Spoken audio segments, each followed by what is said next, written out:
Congress party ప్రతిపక్షంలో ఉన్నప్పుడు ఒక మాట, అధికారంలోకి వచ్చాక మరో మాట మాట్లాడుతోందని బీజేపీ ఎంపీ రఘునందనరావు విమర్శించారు.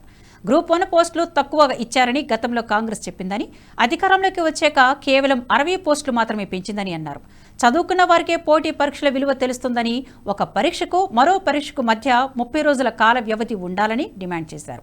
లక్షల జీతం తీసుకునే రేవంత్ రెడ్డి వద్ద నిరుద్యోగ వృత్తి ఇవ్వడానికి డబ్బులు లేవని ఎద్దేవా చేశారు. కుల జనగణన ఏమైందని రఘునందనరావు ప్రభుత్వాన్ని ప్రశ్నించారు. కేసీఆర్ చేయించిన సమగ్ర కుటుంబ సర్వే బయటకు తీస్తే 24 గంటల్లో సమస్య పరిష్కారం అవుతుందని తెలిపారు. టెలిఫోన్ ట్యాపింగ్ అన్నారు, కాళేశ్వరం అవినీతి అన్నారు. రాహుల్ గాంధీని తీసుకుపోయి ఒక సభలో ఏం చెప్పించినారు? సార్ మీరు ఇవన్నీ ఎక్కడి నుంచి ఇస్తారు ప్రజలకని ఒక జర్నలిస్ట్ మిత్రుడు అడిగితే, చంద్రశేఖర్ రావు అనే తెలంగాణ ముఖ్యమంత్రి 1,00,000 కోట్లు దోసుకున్నాడు, ఆ 1,00,000 కోట్లను దక్కిస్తాం, నిరుద్యోగ భృతి వెంటనే ఇస్తామని చెప్పింది. నిరుద్యోగ భృతి అయితే వస్తలేదు, 3,000 రూపాయలు, 3,000ని 4,000 చేస్తా అన్న మాట మర్చిపోయినరు. కానీ 4 లక్షల నెల జీతం మాత్రం రేవంత్ రెడ్డి గారు 7 నెలల నుంచి తీసుకుంటున్నారు. 4,016 రూపాయల నిరుద్యోగ భృతికి మాత్రం బడ్జెట్ లేదు, కానీ 4 లక్షల జీతం దేశంలో అందరికంటే ఎక్కువ జీతం తీసుకునే ముఖ్యమంత్రి రేవంత్ రెడ్డి గారి దగ్గర మాత్రం పైసలు ఉంటాయి. పోలీసులు టెలిఫోన్ ట్యాపింగ్లు స్పష్టంగా చెప్పిండు ఎస్ఐబి చీఫ్ ఏమని, ఇప్పటి ముఖ్యమంత్రి చెప్తే మీరు ఎట్లా కేసు నమోదు చేసిండ్రో అప్పటి ముఖ్యమంత్రి చెప్తే నేను అట్లా ఇన్వెస్టిగేషన్ చేసిన, టెలిఫోన్ ట్యాపింగ్ చేసిన అని ఎస్ఐబి చీఫ్ అడ్మిట్ చేసిండు. ఇంకేం కావాలి రేవంత్ రెడ్డి గారు? మీకు ఇంకా ఏ ఆధారాలు కావాలి? మీకు నచ్చినప్పుడు నచ్చినట్టు మీడియాకి లీకేజీలు ఇచ్చిర్రు, అస్మదీల గోవార్త తస్మదీల గోవార్త చెప్పిర్రు, వీళ్ళ పేరు వాళ్ళ పేరు చాలా పేర్లు లీక్ ఇచ్చిర్రు కదా. చంద్రశేఖర్ రావును అరెస్ట్ చేయడానికి రేవంత్ రెడ్డి ప్రభుత్వం ఎందుకు భయపడుతుంది? One is telephone tapping. నిన్ననో ఈరోజు అన్ని దినపత్రికలలో ప్రముఖంగా వచ్చింది.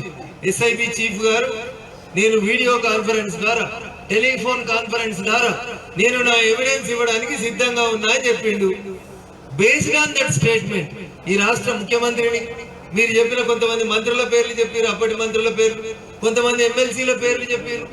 ఏం చేస్తున్నారన్నా? భారం చేసుకుంటురా? పార్టీ మారమని అడుగుతురా?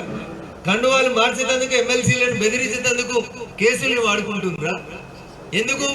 వాళ్ళైతే ఇక్కడే ఉన్నారు కదా, అమెరికాలో ఉన్నాయని అమెరికాలో ఉన్నాడు. ఇక్కడ ఉన్న వాళ్ళని అరెస్ట్ చేయడంలో ఈ రాష్ట్ర ప్రభుత్వం ఎందుకు మీనమేషాలు లెక్కిస్తుంది? కాళేశ్వరం అవినీతి మీద ముఖ్యమంత్రి గారేమో మొత్తం ప్రాజెక్టు మీద చేయాలంటాడు.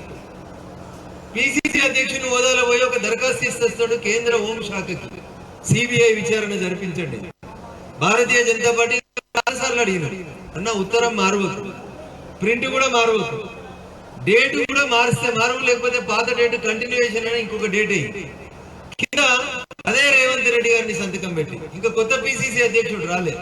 పిసిసి అధ్యక్షుడు మరియు తెలంగాణ రాష్ట్ర ముఖ్యమంత్రి అని ఒక లైన్ రాయి, రేపే సిబిఐ ప్రభుత్వం పంపిస్తుంది, కాళేశ్వరంలో జరిగినటువంటి అవినీతి మీద, అక్రమాల మీద మేము చేస్తామని చెప్పిన. మీకు నచ్చితే ఒక రకం, నచ్చకపోతే ఇంకో. విద్యుత్ కొనుగోళ్లలో ఏదో జరిగిపోయింది అన్నారు, 7 నెలలు అయింది. ఏం జరిగిందండి?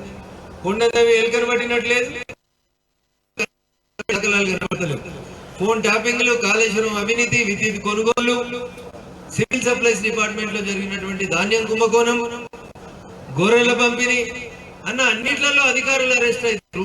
కానీ పనిచేయమని చెప్పినటువంటి ముఖ్యమంత్రిని ఎందుకు అరెస్ట్ చేస్తలేరు? సంబంధిత శాఖల మంత్రులను అరెస్ట్ చేయడం వెనుకాల మీకు ఈ వీడియో మీకు నచ్చినట్టయితే లైక్ చేయండి, 10 మందికి షేర్ చేయండి. అలాగే కామెంట్ల రూపంలో మీ అభిప్రాయాలను మాతో పంచుకోండి. Nationalist hub group of channels ను సబ్స్క్రైబ్ చేసుకుని తెలుగునాట జాతీయవాద జర్నలిజాన్ని ప్రోత్సహించండి. ఈ వీడియో కింద ఉన్న బెల్ ఐకాన్ పై క్లిక్ చేయడం మర్చిపోవద్దు.